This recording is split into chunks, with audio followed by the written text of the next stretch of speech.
Vancouver, a Vancouver-based mining company accused of using forced labor in an Eritrean mine will argue at Canada's top court that a case filed against it shouldn't go to trial. Nevsun Resources Limited has vehemently denied allegations of human rights violations at the Bisha gold mine, of which it owns 60%.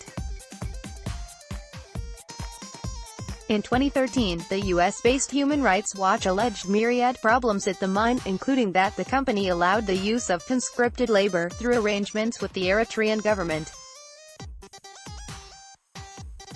The North Pit of Bisha mine, which is owned through subsidiaries by Vancouver-based Nevsun Resources.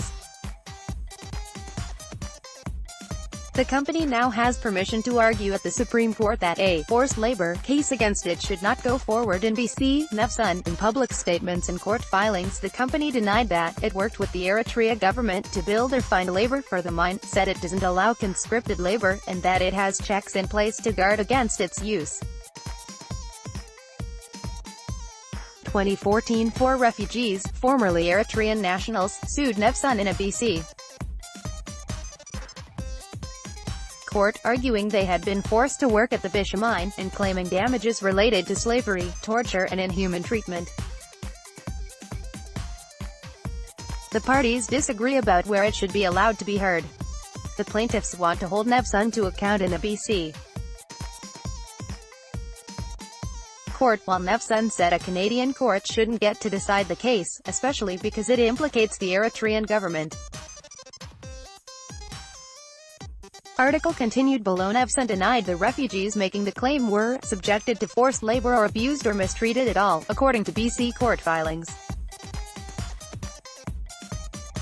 The Vancouver company also argued it isn't liable for their treatment anyways, because it was not the direct employer of the miners, and that a BC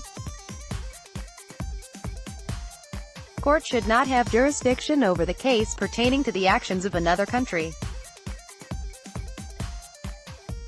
Read more. Supreme Court put employers on notice they're responsible for workplace deaths, harassment, even for people who aren't their employees. The BC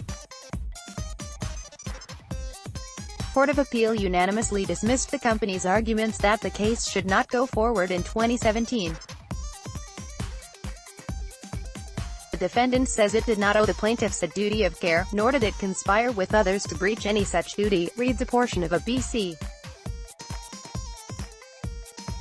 Court of Appeal decision by Justice Mary Newberry, and that the several corporations in the corporate ladder between itself and the Bisha Mine Share Company are entitled to the protection of limited liability. In the end, Newberry ruled that the case against Nevsun can be heard in Canadian courts, even if the alleged violations occurred in Eritrea involving that country's government, because fundamental principles of international law were at stake, principles known by their Latin concept jus cogens. Other jurisdictions have been willing to hold corporate actors accountable for violations of jus cogens, she ruled.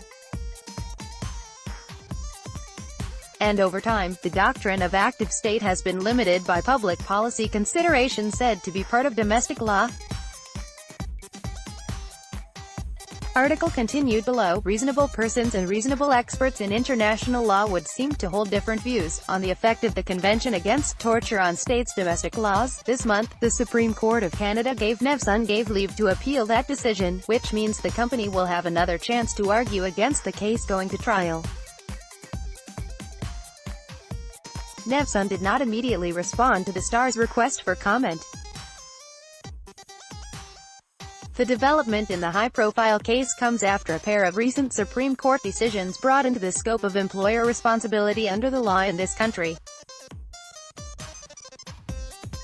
The two cases found employers liable for human rights and workplace safety infractions, despite the fact that the harmed workers were on contracts with third-party companies. Alex McKean is a Vancouver-based reporter covering wealth and work. Follow her on Twitter, @Alex_McKean.